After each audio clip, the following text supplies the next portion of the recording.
Welcome back to the show. Happy birthday, RTM 65. 65, my dad's almost 65. You know, that means you've gained a lot of knowledge, you know, lots of ups and downs, and of course, paving way, you know, more success in the future. And speaking of paving more success in the future, you know how you say we never grow up and our toys just get more expensive? They do, you know. I still collect some. And to innovate something? What's innovative in toys? I don't know.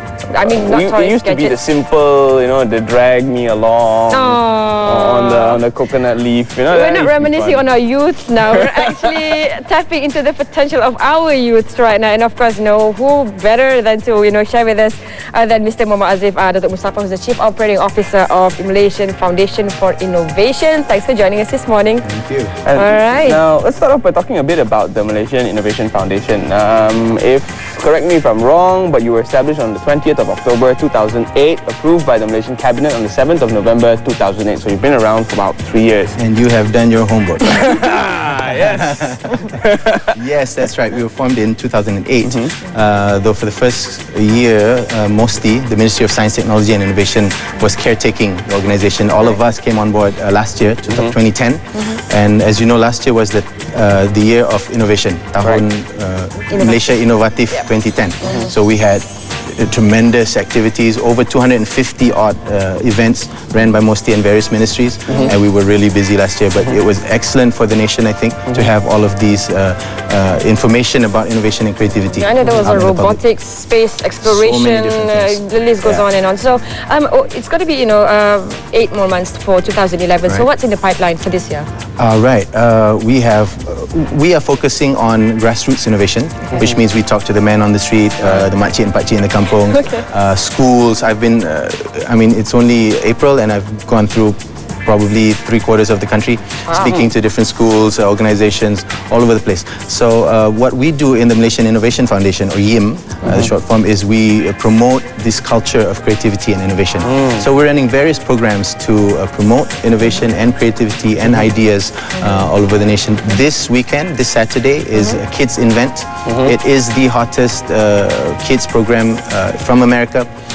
It's the first time it's going to happen in Malaysia, and it's an excellent place for people with children from 7 to 14. They have to send the children to KidsInvent. And how has the experience been? You've talked to a lot of people, so you know the potential and the strength that you see. Can you just share with us and the audience? I believe personally that Malaysians are incredibly creative and innovative. The thing is, you need to speak about ideas and creativity before you talk about innovation. Ideas is, you know, something that comes to your mind, something that is new, an idea you want to solve a problem perhaps. Creativity is your ability to generate these ideas. You know, a creative person generates tons of ideas and, you know, is more valuable to your organization, to your country really, if you're more creative. Now, to be innovative, you must implement those ideas and that creativity. If you don't implement it, it remains an idea and it's in your notebook or it's in your mind and it's not innovation. Now, as a country, Malaysia needs to be more innovative. We're tremendously creative. We have a lot of ideas. We need to get those ideas on board and get them done. We've got Japan to thank for the color TV. That's one innovation we all love. And among other gadgets. Other gadgets, yeah. But what has Malaysia done so far in terms of innovation? What have we contributed to the innovation sphere so far? In terms of creativity and innovation, there's a lot of things. We are now in the process of gathering that database. But again, like I said, we're focusing on grassroots innovation, things that people on the street are actually doing. And we have a database called My InnoBank. You can log on to our website, www.yim.my. You search for our data bank and you can actually upload your own innovations and your own creativities there. Like I said, we've gone in various fields in innovation, and like you mentioned, the color TV. One of the big things we want to talk to you about is that innovation is not necessarily technology based or product based. It could be a process. It could be innovation in hosting, in doing a new show. You know, those are all innovations that we need to be proud of, and we need to talk to Malaysians about being more creative and more innovative. You've also taken our Kids International collaborations with India's National Innovation Foundation and stuff like that. How has the experience been, you know, comparing kids from 2 different countries and evaluating their innovation skills? How has that been for you? But the amazing thing is the National Innovation Foundation in India, headed by this amazing person called Dr. Anil Gupta. He actually took information from our database and how our kids were innovating and presented it to the Indian kids and said, look how similar we are. Even though we're separated by this distance, the things that we come up with is almost similar, but there's creativity in different ways. But like I said, in terms of idea generation and creativity, we are on par with any nation. That's the thing. You know, we don't have to rely on infrastructure or technology, or all you need is your mind and to come up with ideas, and you can be creative. And of course, there's the ASEAN Youth coming up. Exactly. So can you just share with us more? So I'm sure parents who are watching, you want to have their kids, joining. I think my on kid's board pretty as well. smart. Yeah, I mean, I'm sure my kids. Right, the ASEAN Youth Forum on Innovation and Creativity, or IFIC, is open for children, youth between the ages of 18 and 35. It's open for all nations under ASEAN. There's 10 countries under ASEAN, plus 3, China, Japan, and Korea. Japan has of course, been having trouble. I mean, our heart goes out to them with the troubles that they're facing. But we're getting participants from all 13 countries, so we're going to have full participation. This is happening from the 18th to the 20th in Labuan. Okay. This coming April. This in a couple of weeks. So our team is all over working on all of these things at one time. But it's going to be amazing because, especially since it's a youth forum, so we're trying to have a lot more fun with them. Our speakers are very, very young, and they're amazing people. You're talking about what Malaysia has contributed. One of our speakers is called Khairul Nisa. She's only 24 years old. She co-founded the Malaysian Youth Climate Justice Network, MyCJN. And this lady, I mean, she's 24 years old. Her resume is a mile long. She's spoken in various international UN events all around the world, in Poland, India, Indonesia. I mean, she's someone that Malaysia really needs to be proud of. So all of our speakers are very young. She's 24 years old. 30-year-old Ediola Pasholari, she's Albanian. She's the Secretary General of the World Assembly of Youth, one of the biggest youth organizations in the world, headquartered in Malacca. So she's in Malacca right now. But she is so experienced in such a young age. She's spoken again all over the world. So these type of people are speaking for us. We have Cal Joffers, who is a Canadian. He's the COO of Tandem Fund. Now this is a venture capital fund that funds social innovation. So not just business minded. These people go into the jungles literally and fund these ladies working on arts and crafts and going to the global market. So these are amazing people who are going to speak to our youth at IFIC. And with all these great things lined up, what about the support system? Where do they go from that event onwards? Because sometimes you have great ideas, but getting support or funding or technical expertise will be quite a challenge. So where do we go from here? Exactly. Thank you for asking that. Well, the Malaysian Innovation Foundation, as you said, is part of MOSTI. Really, our chairman, YB Maximus Onkili, is the minister of MOSTI and is also our chairman. And he's an amazing man who takes such great pains to ensure that Malaysia's youth especially are into creativity and innovation in maths and science. So this year they're really going all out to promote maths and science, which is one of the things that KidsInvent will talk about in a very fun way. But anyway, there's a lot of different funds out there. We are not one of them, so don't come to me for money. But we do facilitate. Thanks for the clarification. What we do is we bring people to where the funds are. There's various funds out there in different ministries all over the place, and we have this list of where you should go in with which type of innovation that you're bringing. So we provide that assistance to people. Oh, check this out. At the end of the forum, a special social innovation workshop will be held. So tell us more about that one. That is to make the forum real instead of just talking about innovation and creativity and all that. The participants will sit 10 to a table from various countries and we're going to mix them up.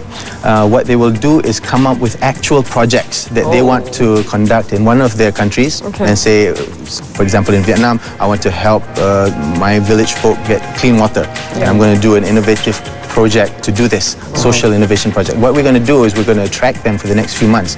We have the KL Innovation Forum coming up in November. This is an international high-level forum with C-level executives from all over the world coming. And what we're going to do is the youth project from IFIC that is most successful will come back and present at this high-level global conference. So it's going to be tremendous exposure for the groups who are winning. Having done all these projects and having spent a lot of time with these kids, do you believe that innovation can be taught, and what kind of methods are really needed to teach innovation? Right. Innovation can definitely be taught. That's the first message I want to give to Malaysians, especially in terms of creativity, like I said, to generate ideas. That definitely can be taught. Innovation, like I said, is just the discipline in implementing those ideas.